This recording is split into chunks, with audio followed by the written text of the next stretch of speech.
Om Ajnanatirandasya Jnananjana Shalakaya Chakshurum Militam Yena Tasmai Shri Guruve Namah Shri Chaitanya Manobishtam Sapitam Yena Bhutale Swayam Rupa Katamayam Datati Swapadantikam Vandeham Shri Guru Shri Yuta Padakamalam Shri Gurum Vaishnavamsha Shrirupam Sagrajatam Sagara Raghunatam Vitam Tam Sajivam Sadvaitam Savadutam Parijana Saitam Krishna Chaitanya Devam Shri Radha Krishna Padam Sagalalita Shri Vishaka Vitamsya He Krishna Karuna Sindhu Dino Bandhu Jagatpate Gopesha Gopika Kanta Radha Kanta Namastute तप्त कांचन गौरांगी राधे वृंदावनेश्वरी वृषभानुसुते देवी प्रणमामि हरिप्रिये वाञ्छाकल्पतरुभ्यश्च कृपा सिन्धुभ्य एव च पतितानां पावनेभ्यो वैष्णवेभ्यो नमो नमः जय श्री कृष्ण चैतन्य प्रभु नित्यानंद श्री अद्वैत गदाधर शिवासादि गौर भक्तवृंद हरे Krishna Krishna Krishna Hare Hare Hare Ram Ram Ram Hare Hare. So in first chapter, we saw four reasons why Arjuna did not want to fight, and the last reason was given in chapter 2. And in these five reasons, now we are seeing the answer to the first reason, that is compassion for the relatives. So now Krishna is now giving a reply where Arjuna was showing compassion to the relatives. So now uh, Krishna is saying where the compassion should be given, and it is not the body but the soul. And he started, and the last time we saw very famous verse, Dehinosmin Thadehe Kaumaram Yogam Jara Tadehan Tasprapti Dira Satrana Muyati.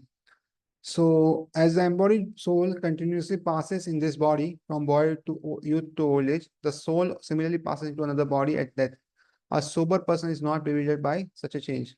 So we saw this verse how we are not this soul body but spirit soul, and as the soul passes continuously in this body from boyhood to youth to old age, similarly at the time of death it passes to another body, and therefore a person who is very sober, who is intelligent, is therefore not bewildered by change.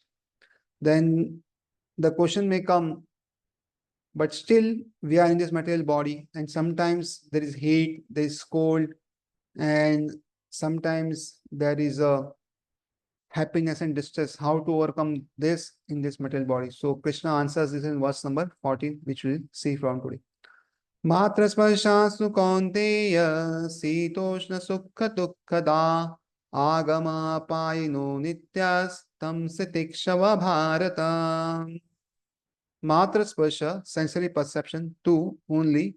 Kaunteya, O son of Kunti. Shita, winter. Ushna, summer. Sukha, happiness. Dukkha and pain.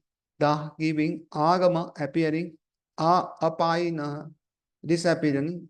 Anitya, non-permanent. Tan, all of them. Titikshava, just try to tolerate. Bharata, or descendant of the Bharata dynasty.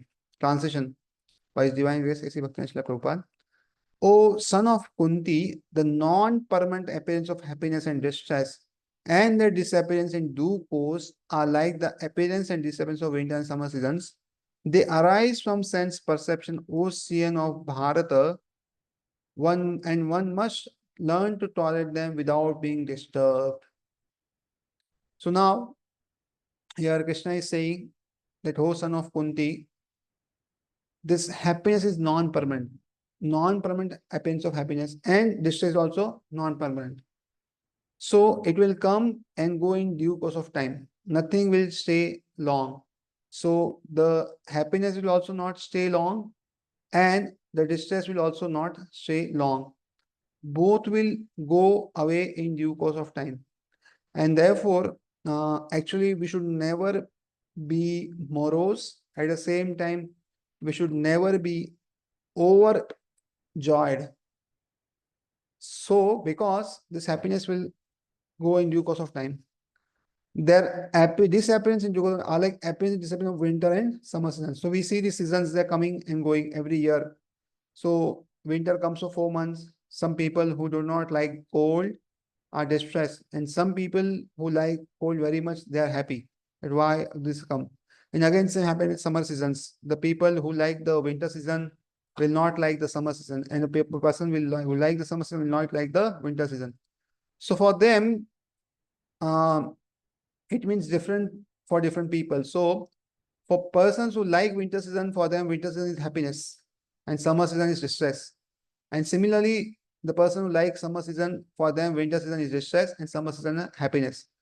But they come and go without being without being attached. So therefore, the seasons have their time and they come and they go. But we most of times are attached to happiness, and then we don't want this happiness in our life, and therefore we suffer more. And therefore, here Krishna is saying that there arise from sense perception. That is our perception which is arising. And therefore, we must try to tolerate them without being disturbed. So one is to tolerate. There is one thing we should do, and second thing we should not be disturbed. Somebody may tolerate the things, but internally he may be disturbed. So suppose a senior person says something to us, a boss or something. So we may tolerate him because he is the boss. But internally we are disturbed that why he is saying such things to us. So here Krishna is advising us one must tolerate also and one must not be disturbed. Because if one tolerates and is disturbed internally, he will not be able to discharge his duty properly. And therefore, these things need to be done. And tolerating something is a virtue, and it should be developed in due course of time. And therefore, even Sishasham verse says, Tinadabi Suchina, Taroriva Sahishuna, Amanina Manina Ketanaya Srahari. So if one wants to chant continuously the holy names of God, then one must be humble. And second is one should tolerate like that of a tree. His tolerance level should be like a tree. And tree tolerates in two ways. Suppose somebody doesn't give water to the tree, it doesn't demand water. And second, if somebody cuts the branches of tree, still it gives fruits and shelter to the person who is cutting the tree. So in both ways, trees are very tolerant. So we should try as far as we can to develop tolerance and then give respect to others. And in this way, we'll be continuously able to chant the holy name. Purport. In the proper discharge of duty, one has to learn to tolerate non-permanent appearances and disappearance of happiness and distress. So if one doesn't tolerate, one cannot discharge one's duty.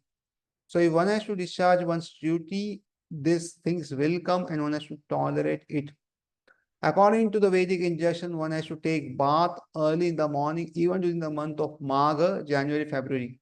It is very cold at that time, but in spite of that, a man who abides by the religious principles does not hesitate to take his bath.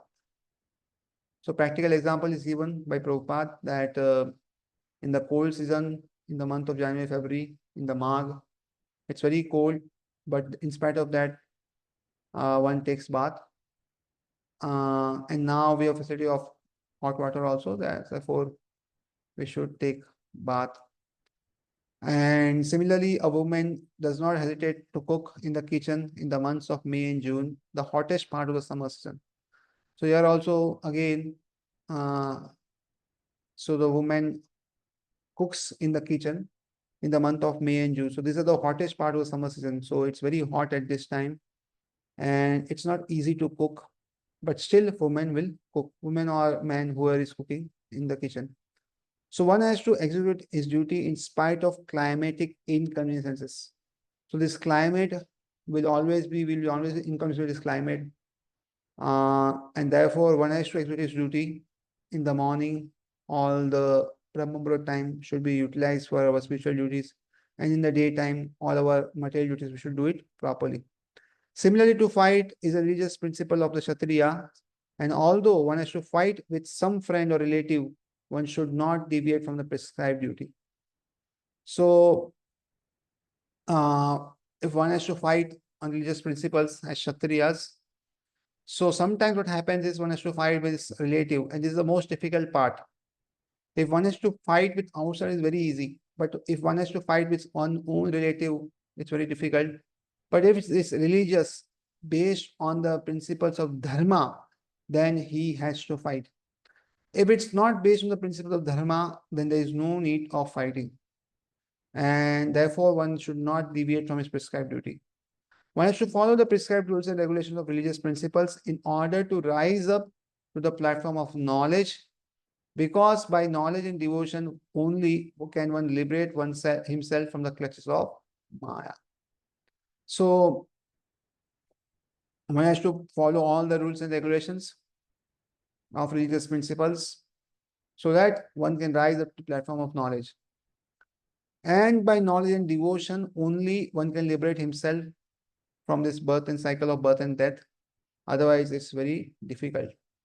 So we'll see further what does knowledge means. Knowledge means most of qualities. And if we have qualities, then we will have proper understanding of things. And by proper understanding of things and by devotion to Lord, one can get out of this material world. The two different names of address given to Arjuna are also significant. To address him as Kaunteya signifies great relationship from his mother's side, and to address him Bharata signifies greatness from his father's side. From both sides is supposed to have great heritage, a great heritage having responsibility in the matter of proper discharge of duties. Therefore, he cannot avoid fighting. So here, if you see in the verse, it's written, Mata Spashesu Kaunteya. The first verse is Kaunteya, son of Kunti. And last line is Tam Tisha Bharata, that is the descent of Bharat dynasty. So both means that the Kunti Mahani has suffered a lot and still she's abiding by her duty.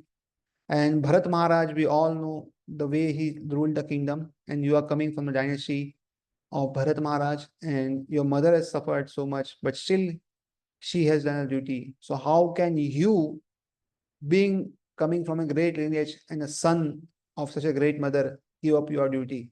So therefore, you cannot avoid fighting and therefore do your duty. This is the indirect meaning of the words. This verse is very important in our life, and we should try to practice as far as we can. And this is one of the most quoted verses by Srila Prabhupada in all the lectures and his classes and all books. So very important verse we should remember.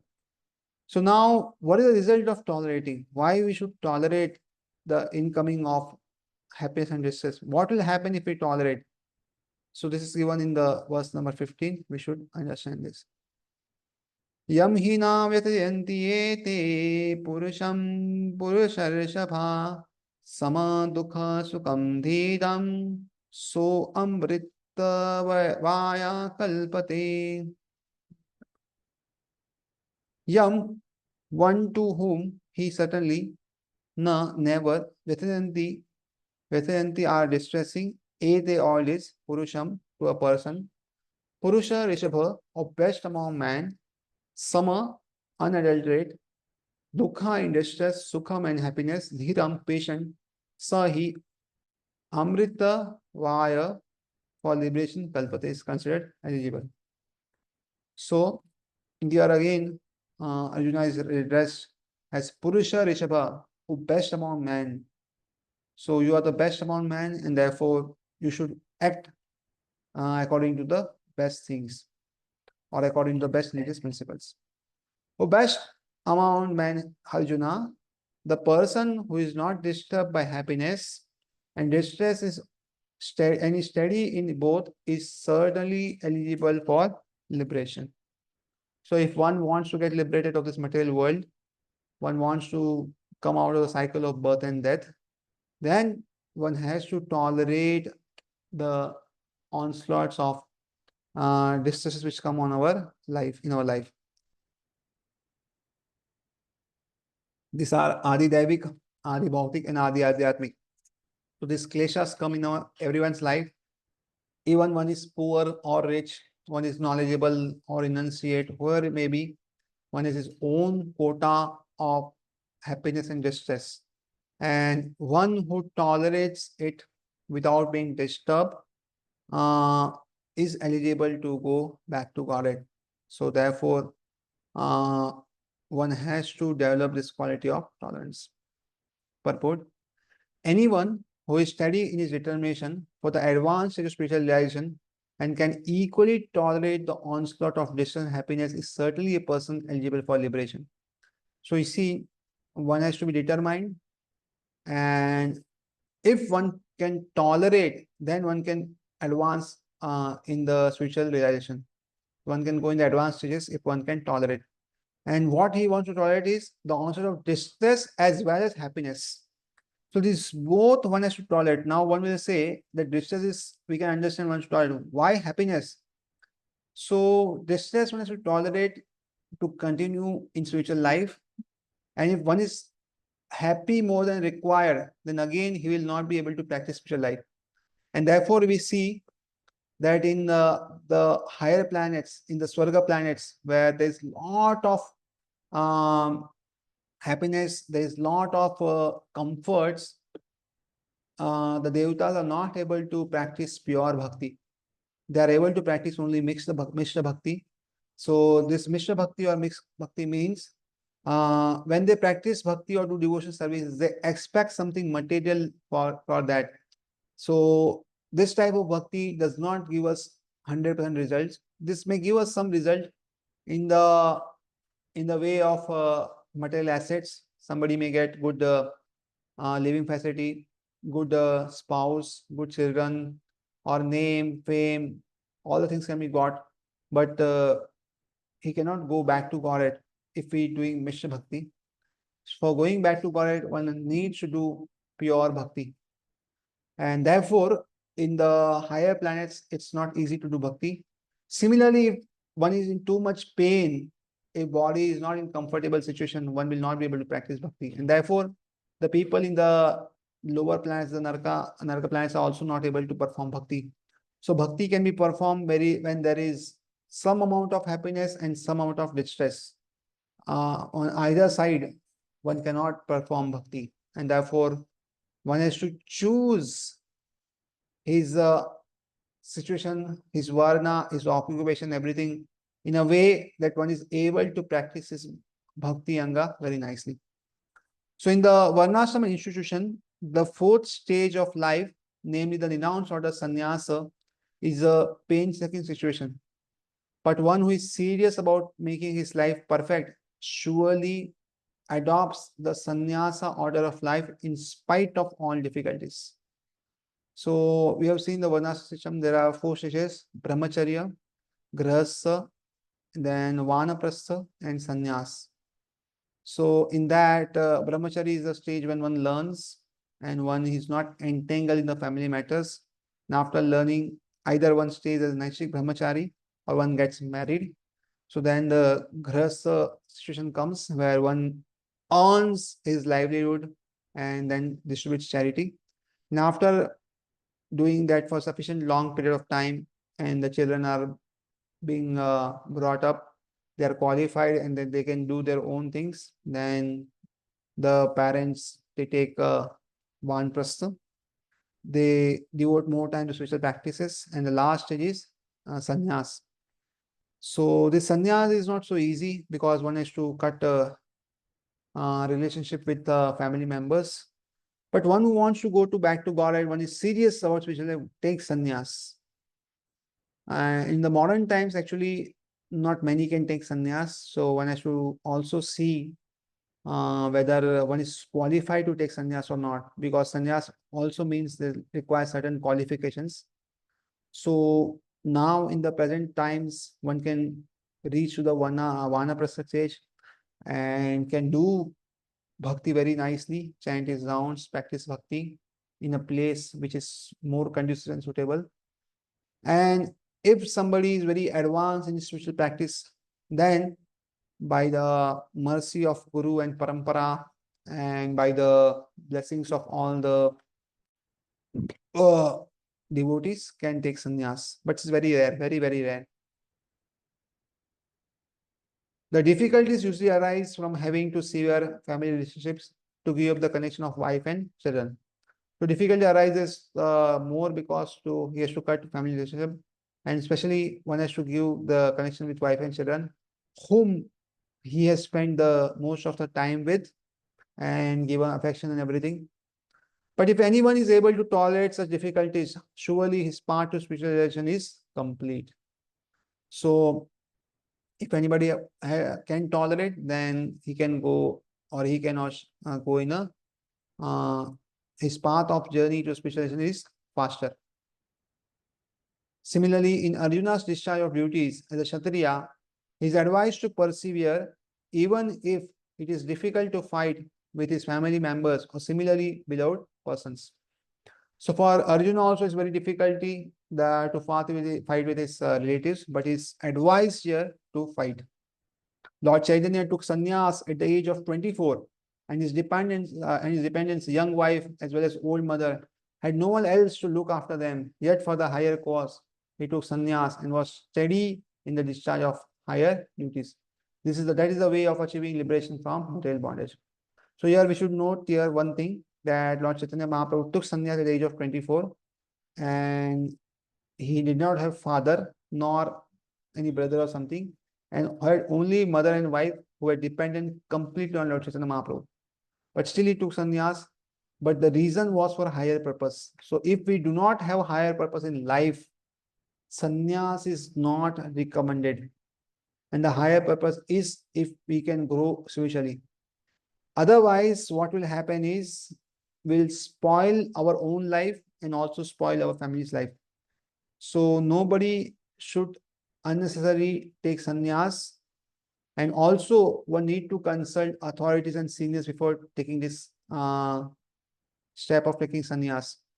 So one may take sannyas because of frustration also. Somebody may be very frustrated with the family life, with the duties, with the work, and somebody may take sannyas, but this will not last. It is very temporary, and it will cause havoc in his personal life and also in the life of others, because it will create a wrong example. And therefore, if one has to take sannyas, it should be in the proper way, proper mood, and for proper purpose.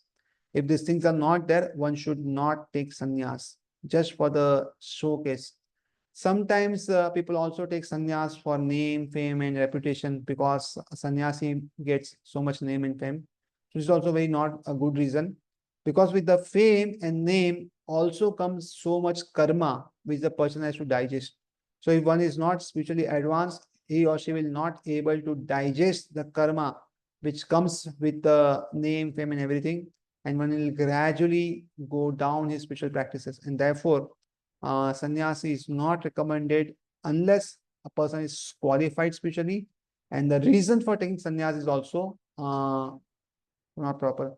So one should judge his own position, and if possible, the philosophy is to chant the holy names of the Lord wherever one is situated, and one can do it any place, whether one is a grahastha, one is a brahmachari, or vanaprastha sannyas. So one should more be focused on that things, and if has proper blessings and qualification, then one can think of advancing further in sannyasa. So next verse we will see again the difference between body and soul. So this will go on till verse number 29 to 30 and all. So we'll see how in different ways Krishna is explaining us the permanent appearance of the soul and non-permanent appearance of the body, or temporary nature of the body and the permanent nature of the soul. So let's see verse number 16. Na sato vidyate bhavo, na bhavo vidyate sata, ubhayorapi dishwantas, tvanayostatvatarishibhi. Na never, asata, of the non-existence, vidyate, there is, bhava, endurance, na, never, abhava, changing quality, vidyate, there is, sata, of the eternal, ubhayo, of the two, abhi, verily, brishta, observed, anta, conclusion, two indeed, anayo, of them, tattva, of the truth, darshibhi, by the seers. Translation. Those who are seers of the truth have concluded that Of the non-existent, the material body, there is no endurance, and of the eternal spirit, the soul, there is no change. Thus, this they have concluded by studying the nature of both. So, the seers of truth who know the truth and they can live according to the principles of truth. So, they have studied the nature of body and soul for a long time, and then they have concluded that the soul is permanent while the body is not permanent. Purport: there is no endurance of this changing body. This body will perish and it cannot sustain for a long time. That the body is changing every moment by the actions and reactions of different cells is admitted by the modern medical science, and thus growth and old age are taking place in the body. So modern science also says that they're changing the cell. There are so many cells which are dying every second, and new cells are generated, and therefore we can see that the body is changing. Even we can see with eyes, when we are young, we are a different body. When we are a child, we are a different body. When we are growing old, the body is changing. The body which was young was functioning so nicely. Now we cannot function with that energy now anywhere. And therefore, we can see by experience also that the body is changing. And also medical science also admits. But the spirit soul exists permanently, remaining the same despite all changes of the body and the mind. But if you can see the spirit soul, so it doesn't change at any point of time. It remains the same size.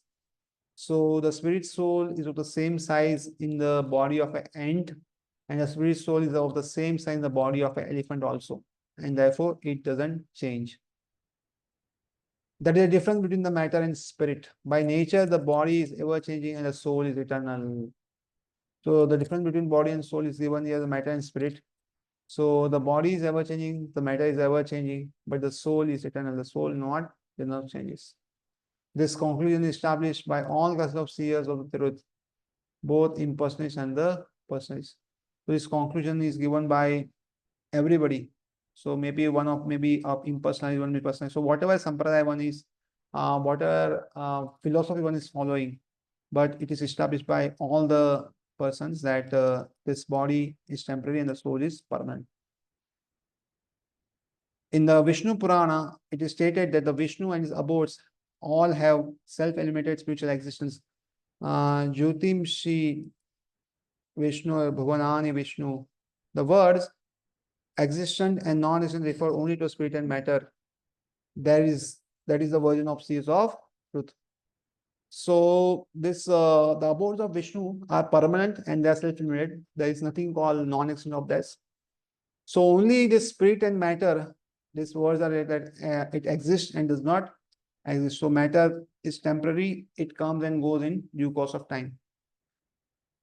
And therefore we see there is creation, then after some time there is destruction, and again some creation takes place. So this comes and goes, and the spirit soul, till the time it's not liberated, it has to take birth again and again in this material world. This is the beginning of the instructions of the Lord, the living entities who are bewildered by the influence of ignorance. A removal of ignorance involves the re-establishment of eternal relationship between the worshipper and the worshipable, and the consequent understanding of the difference between the part and parcel living entities and the Supreme Personality of Godhead. So, actually, we are bewildered by the mode of ignorance at this point of time.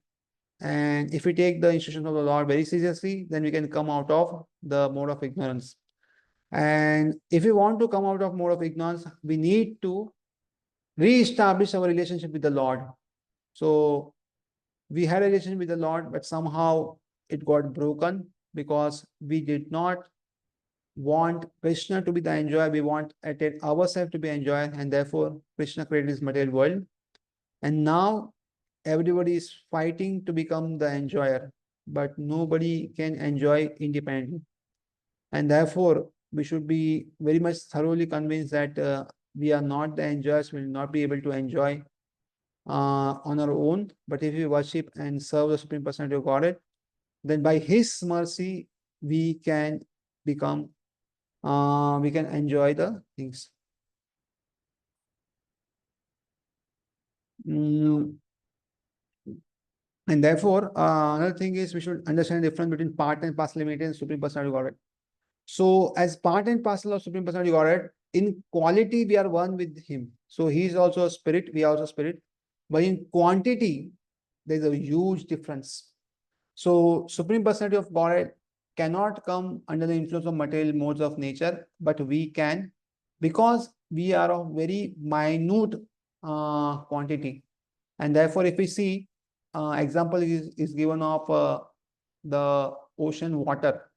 So a drop from the ocean water and the whole ocean water is in same with quality. If somebody goes and checks in laboratory, he will find that the components are same, the integrants are same in that the particle in the whole ocean.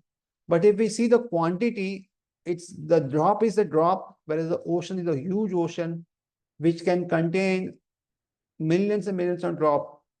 So therefore, we should understand that we can never ever become God, because God is God and He is full in Himself, and we are very, very minute, very, very minute, and therefore we should understand that we can never ever become God. So one can understand the nature of a supreme through by thorough study of oneself. The difference between oneself and the supreme being understood as the relationship between the part and the whole. So if one wants to understand oneself, then one has to study, do thorough study of oneself. Who are we? Where are coming from? Uh, what is the relation with Krishna? So this we should study, and then we should understand who is Krishna and what is our relation with him. So this all things we need to study according to scriptures, and then we can understand the whole thing. And then if we understand these things very nicely, then the ignorance can be removed. The Supreme has been accepted as the origin of all emanations. Such emanations are experienced by superior and inferior natural sequences. The living entities belong to superior nature and it will be revealed in the 7th chapter.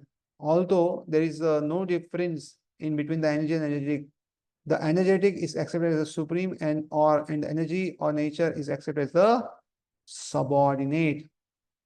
So this will explain in September 7, where Krishna will explain that how from him everything comes. So actually there is no difference between energy and energetic. So if we see, if energy is there, then there should be somebody who is energetic, who has the energy. And therefore, both are on one understanding equal level, and both cannot be differentiated. But another level, energetic is more supreme than his energy. This we should understand. So we are subordinate, whereas Supreme Personality of Godhead is the supreme, he is the boss. So qualitatively we may be one, but quantitatively we are different, and therefore he is the boss and we are the subordinate. So like there are some sparks which come out of fire. So sparks of fire and the fire, if we see, there is not much difference. But if the spark of fire comes out of the fire and is lands on the ground, it will be extinguished very soon. But the fire goes on continuously. And therefore, when we are connected with the Supreme Personality of Godhead, then nothing can harm us. But once we are disconnected and we fall on the ground, within no time it will be extinguished. And therefore, the Maya or material energy will be very difficult to overcome by us, and it will be very will be subordinate to it. So further, in the Vedanta Sutras as well as in the Srimad Bhagavatam, the Supreme has been accepted as the origin of all emanations. Such emanations are experienced by superior and inferior natural sequences. The living entities belong to a superior nature, and it will be revealed in the 7th chapter. Although there is no difference between energy and energetic, the energetic is supreme and energy is subordinate. Further, the living entities, therefore, are always subordinate to Supreme Lord, as in the case of master and the servant, or the teacher and the taught. Such clear knowledge is impossible to understand under the spell of ignorance. And to drive away such ignorance, the Lord teaches the Bhagavad Gita for the enlightenment of all living entities for all time. So we should understand we will always remain subordinate and supreme will remain supreme. So as a case of master and servant, the master will always remain master and servant will always remain servant. or teacher or student. So teacher will always remain teacher and student will always remain a student. So in absolute sense, in spiritual sense, is all okay, but in material sense, somebody who is a master may become a servant, and somebody who is servant in due course of time with the karma and all may become a master. But in absolute sense, in the spiritual sense, this holds very true that Krishna will always remain master and will always remain as servant. So further, we'll see the further qualities of the soul. Verse number 17. Avinashi tu tadviddi yena sarvamidam tatam vinasham avyayasyasya na kaschit kartum arhati. Avinashi, imperishable, to, but, tat, that, vidhi, know it, yena, by whom, sarvam, all of the body, idam, this, tatam, pervaded, vinasham, destruction, avyayasya, of the imperishable, asya, of it, na, kashit, no one, kartum, to it, arhasi, is able. Translation: that which is pervades the entire body, you should know it to be indestructible. No one is able to destroy that imperishable soul. So again, a different relation is given of body and soul. So the soul is pervading to the entire body. So it is seated in the heart, but the power or the influence of the soul is on the entire body. And this soul cannot be destroyed. And nobody can destroy it. Nobody. So this is understood here. So purport, this verse more clearly explains the real nature of the soul, which is spread all over the body. Anyone can understand what is spread all over the body. It is consciousness. So consciousness is very important. Are we conscious of what we are doing? Are we aware of what we are doing? Are we aware of things around us? Are we aware of whom we are worshipping? This consciousness, and therefore, the movement is known as Krishna consciousness. And if we are conscious of Krishna continuously, then nothing can harm us and we can grow in our spiritual life very nicely.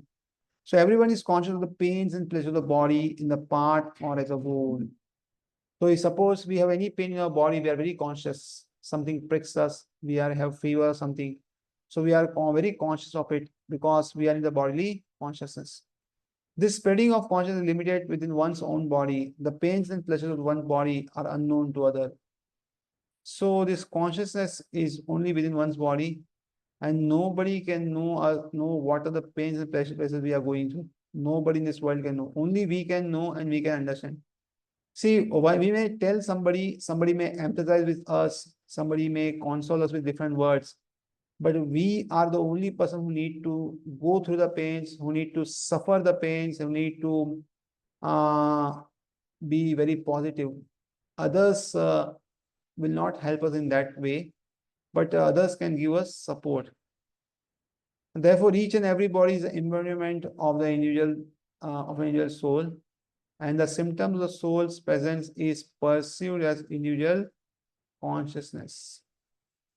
So one can perceive the soul by understanding that one is alive and consciousness. If the soul lives and the body is dead.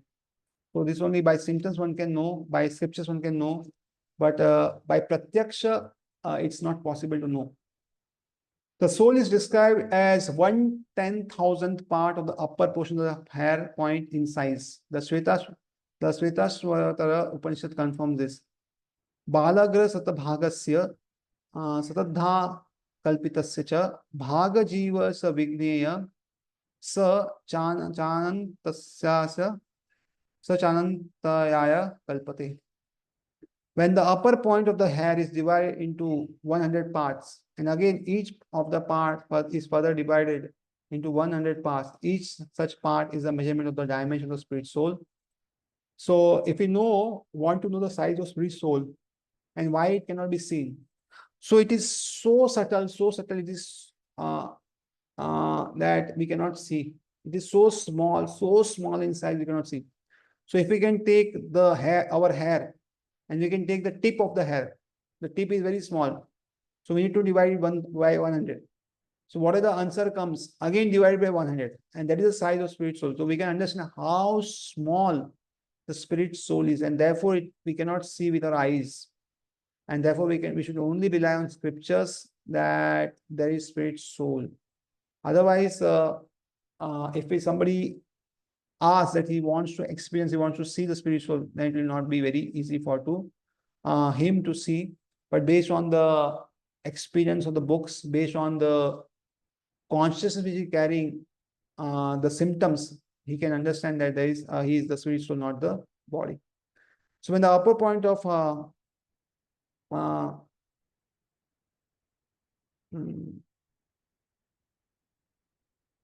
similarly, the same version is stated, Keshagra Satabhagasya Satamsha Sadisham Sadrishatmaka Jivan Sukmasha Swarupoayam Sankhya Atito Hi Chitkana. So see Madhya Chaitanya Charitamrita Madhya 19th chapter, verse number 140. There are innumerable particles of spiritual atoms which are measured as 1/10,000 part of the upper portion of the hair. So again, there are so many spiritual particles in material world, we cannot even imagine. So human population is the rare of it. So 700, 800 crores which we have in human species actually form a very minute portion of the spirit soul which are existing in all the universe. This the amount is very, very less actually. So if we see the ants and all the microorganisms, they are crores and millions in a small size. And therefore, we should understand that all the universes in this material world has life. And everybody in each planet, there are living entities. Why we should understand this? Because the spirit soul cannot be cut, cannot be dried, anything. So the sun cannot harm the spirit soul, the moon cannot harm the spirit soul. And therefore, if sun and moon cannot harm the spirit soul can stay in this planet also. Just they need a proper body. So that body will be different from us because our body has mostly the earth and water element. So if somebody is staying in sun, so this body will have more of fire element. And somebody is staying in water, this body will have some more of water element. So like this, the Panch Mahabhuta will vary differently based on in which planet one stays, but definitely there is life in each and every planet of this universe. And this we should understand through the means of Bhagavatam and Bhagavad Gita, which this clearly states.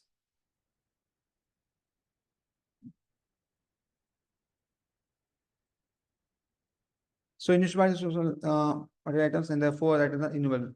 This very small spiritual spark is the basic principle of the material and body, and the influence of such a spiritual spark is spread all over the body. The influence of the active principle of some medicine spreads for the body. So your example given of medicine.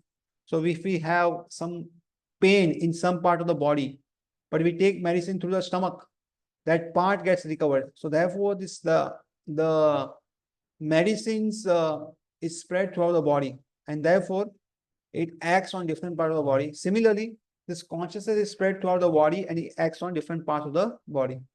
This current of the spirit soul is felt all over the body as consciousness, and that is the proof of the presence of the soul.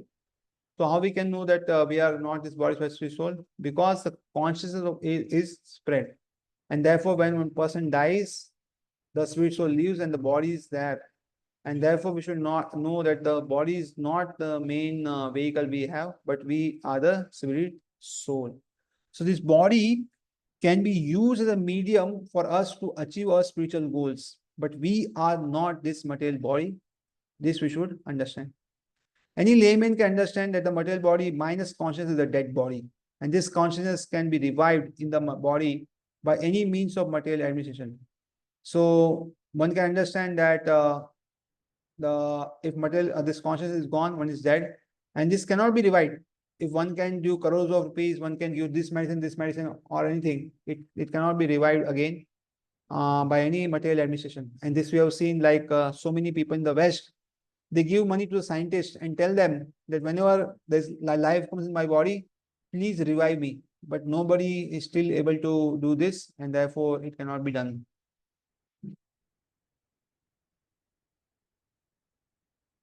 Therefore, consciousness is not due to any amount of material combination, but it is to the spirit soul. Therefore, the consciousness cannot be come by any material combination. We should understand, but the consciousness is with the spirit soul. In the Mundaka Upanishad, the measurement of the spiritual soul is further explained. Esho nur atma chetasa vidit avyo yasmin prana panchada samavishesha pranaishchittam sarvam otam prajanam yasmin vishuddhi vibhavati esha atma. The soul is atomic in size and can be perceived by perfect intelligence. This atomic soul is floating in the five kinds of air: prana, apana, vyana, samana, udana. Is situated within the heart and spreads its influence all over the body of the embodied living entities. When the soul is purified from the contamination of the five kinds of material air, its spiritual influence is exhibited. So, yeah, very nice information is given about the spirit soul.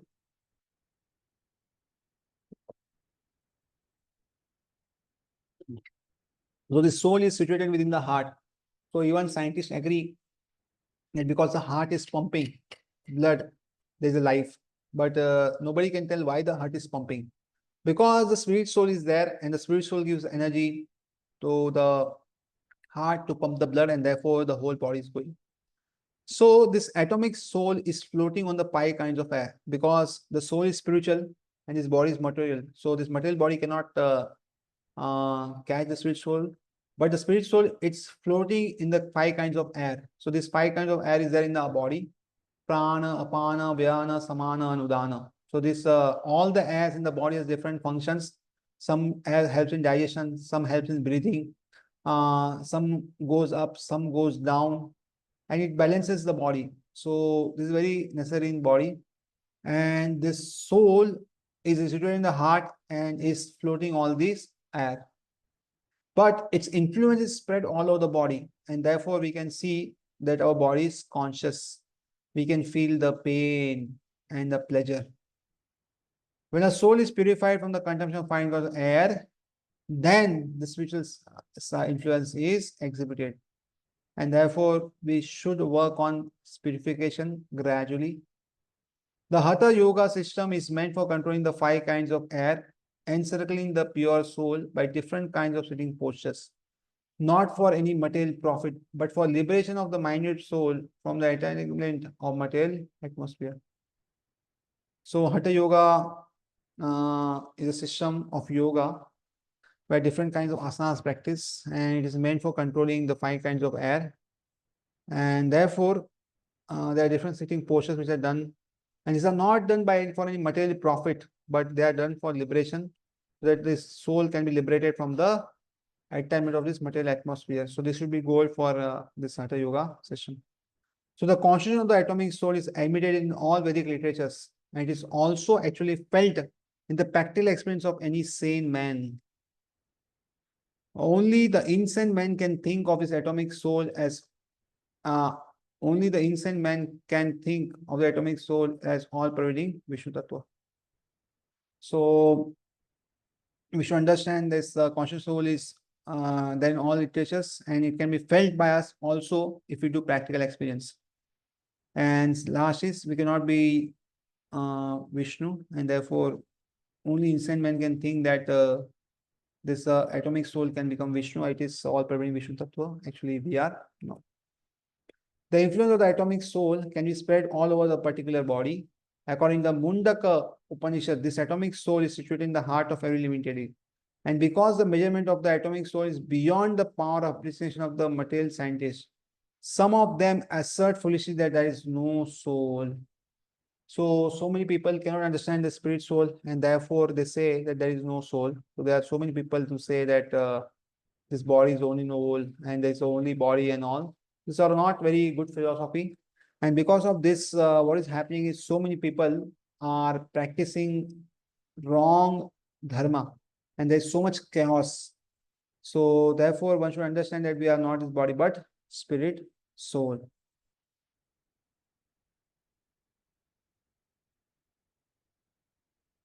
Um, the individual soul definitely there in the heart with the super soul, and thus all the energies of bodily movement are emanating from this part of the body. The corpus cells which carry the oxygen from the lungs gather energy from the soul. When the soul passes away from this position, the activity of the blood generating fusion ceases. Medical science accepts the importance of the red corpus cells, but it cannot ascertain that the source of the energy is the soul. Medical science, however, does admit that the heart is the seat of all energies of the body. So we have discussed this, how medical science accepts that the energy comes from heart, but why this energy comes, nobody knows, and that is the reason that spirit soul is there, and therefore this energy goes. Such atomic particles of spirit whole are compared to the sunshine molecules. In the sunshine, there are innumerable radiant molecules. Similarly, the fragmental parts of the Supreme Lord are atomic sparks of the rays of Supreme Lord, called the name Prabha, or the superior energy.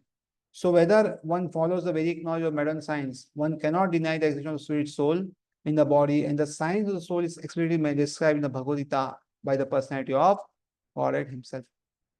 So again, this is compared with the molecules of sunshine. We see that in sunshine there are so many molecules which are coming, but which are different from the sunshine. Though the molecules come from the sun, but at the same time, they are separate from the sun. Like this, we are also coming from the Supreme Personality of Godhead, but at the same time, we are different from Him.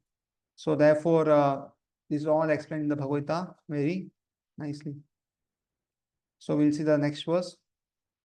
Antavanta ime deha nityasokta sharirina anasino pramayesya tasmad yudyasya bharatam.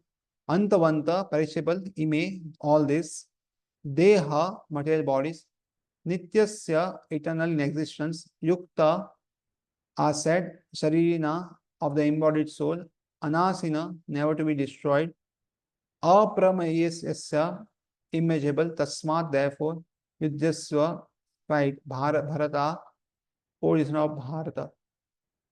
The material body of the indestructible, immeasurable, and eternal living entity is sure to come to an end. Therefore, fight, O descendant of Bharata. So again, here Krishna is explaining that the soul is permanent, but the material body of this indestructible, living and immeasurable and eternal living entity will come to end. So suppose you do not fight now, then still you will die because of old age or some disease or some other thing. So therefore, this body is going to be dead, and this spirit soul cannot die at any point of time. Therefore, what you should do is, according to duty, just fight. Purport: the material body is perishable by nature. It may perish immediately or it may do so after 100 years. It is a question of time only. So this material body which we are will be perished. There is no point that it will never be perished, and therefore this material body should be used to practice pure bhakti. And this material body should not be unnecessarily used for other reasons. Otherwise, it will cause bondage. And we need to know how to get out of this material world. And therefore, it may perish. So this material body is a vehicle, and therefore it should be used properly. Therefore, we should maintain this material body properly. We are not this material body, but this material body is a vehicle by which we can reach the Supreme Personality of Godhead. And therefore, we should understand it is perishable. But while understanding it is perishable, we should take care that it can be used in the service of the Lord. And the date when it will perish, we don't know. It may perish now also, it may perish after 100 years. So every moment we should use very carefully, because it is a question of time. There is no chance of maintaining it indefinitely, but the spirit soul is so minute that it cannot even be seen by an enemy, to say nothing of being killed. So we cannot maintain this body, but the spirit soul can be, and it is so minute, it cannot be seen by enemy, and therefore it cannot be killed at any point of time. As mentioned in the previous verse, it is so small that no one can have any idea how to measure its dimensions. So from the both the viewpoints, there is no cause of lamentation, because living entity as he is cannot be killed, nor the material body be saved from for any length of time or permanently protected. So if we take the viewpoint of the soul, it cannot be killed. And if we take the viewpoint of the body, it cannot be protected. So by both the viewpoints, uh, Krishna is advising to Arjuna to fight. So minute particle of the whole spirit acquires his material body according to his work, and therefore observance of religious principles should be utilized. So this minute particle, what we get, so how we get this material body is because of due to the different work we are doing due to our the karma, and therefore we should do our spiritual duties very nicely. Otherwise, what body we will get next, we don't know. And we should use this life in the service of the Lord only. And whatever duties we are doing, it should support us in doing our spiritual duty. If the duty which we are doing in the material realm, if it doesn't support our spiritual duty, then it is shram eva kevalam. And therefore, we should reconsider of what things we are doing and should properly utilize the time we have, properly channelize the intelligence we have in a spiritual journey. Otherwise, we don't know what next birth we have in place, and the beautiful opportunity we have got will be missed. In the Vedanta Sutras, the living entity is qualified as light because he is a part and parcel of supreme light. So Vedanta Sutra, it is called that we are Brahman because we are part of the Brahman. So this Brahman effulgence comes from the Supreme Personality of Godhead, and therefore we are part and parcel of Supreme Personality of Godhead. In the Vedanta Sutra, the living entity is qualified as light because he is a part and parcel of Supreme Light. As sunlight maintains the entire universe, so the light of the soul maintains the material body. So this we can understand. If there is sunlight, then so many things can grow, we can see, and therefore it maintains the universe. And therefore this light, the spirit soul, and similar way, it maintains this material body. As soon as the spirit soul is out of the material body, the body begins to decompose. So this there is no need expression. We have seen so many times. As soon as the person dies, it starts rotting and the smell starts coming. So it's because of the spirit soul that the body is not yet decomposed, but the time will soon come. The body itself is unimportant. Arjuna was advised to fight and not sacrifice the cause of religion for material bodily considerations. So the duty of Kshatriya or Arjuna is to fight, and here the body is not important, and therefore Arjuna is advised here to fight for the cause of religion and not for the cause of body. And therefore further verses also will be explained like this. So from verse number 19